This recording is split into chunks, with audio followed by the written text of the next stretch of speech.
দাঁতে ব্যথার ঔষধ মানেই ইটোরিক্স না।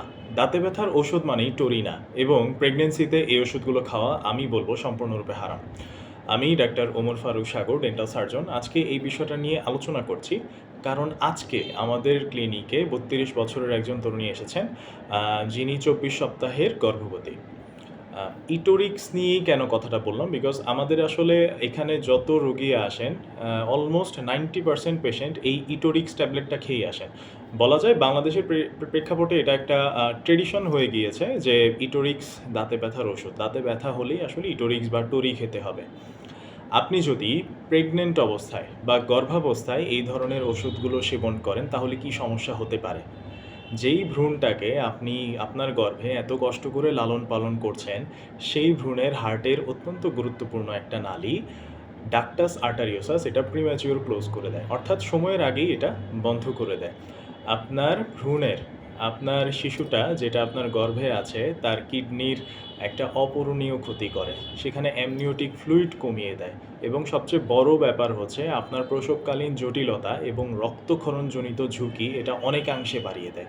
জাস্ট একটা ১০ থেকে ১২ টাকার ট্যাবলেটের কারণে আপনি এতগুলো কমপ্লিকেশন ডেকে আনছেন, এতগুলো জটিলতা আপনি ডেকে আনছেন। তো ইটোরিক্স 120 মিলিগ্রাম খাওয়ার ক্ষেত্রে আপনাকে অবশ্যই সচেতন হতে হবে। কারণ বাংলাদেশের প্রেক্ষাপটে ফার্মেসিগুলোতে সবচেয়ে বেশি আমার মনে হয় অ্যাবিউজড অ্যানালজেসিক হচ্ছে ইটোরিক্স।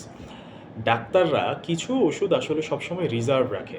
যেমন ইটোরিক্স এর মধ্যে একটা। খুব সিভিয়ার পেইন, খুব অতি তীব্র ব্যথার ক্ষেত্রে এই ওষুধটা এবং খুবই সুনির্দিষ্ট কিছু জায়গায় এটা ব্যবহার করা হয়।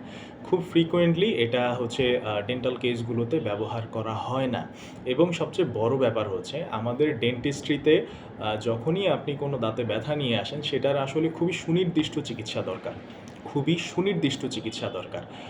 সেক্ষেত্রে ব্যথার ওষুধ খেয়ে আসলে ব্যথা কমিয়ে রাখাটা আসলে আগুন না নিভিয়ে ধোঁয়া সরানোর মতো। বিষয়টা ঠিক এমন। এই গর্ভাবস্থায় আপনি যদি ইটোরিক্স খেতেই থাকেন, যেমন আজকে যেই পেশেন্ট আমাদের এসেছেন উনি ৬টা ট্যাবলেট খেয়েছেন। মোট ৬টা ১২০ মিলিগ্রামের ট্যাবলেট খেয়েছেন।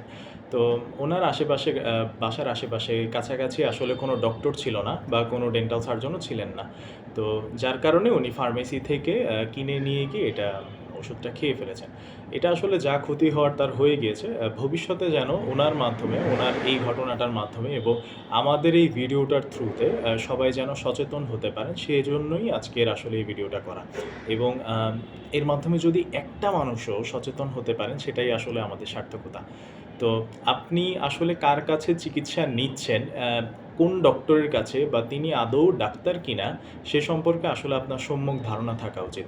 আমি সবসময় বলি এখন আসলে মোবাইল ফোনের যুগ। আপনি আপনার ডাক্তারের বিএমডিসি নাম্বার লিখে সার্চ করলে তার পুরোটা প্রোফাইল একসাথে চলে আসবে। তো চিকিৎসা নেয়ার ক্ষেত্রে সচেতন থাকুন, ঔষধ সেবনের ক্ষেত্রে সচেতন থাকুন। আপনার এবং আপনার পরিবারের স্বাস্থ্যের ব্যাপারে সচেতন থাকুন। সবার জন্য শুভকামনা রইল।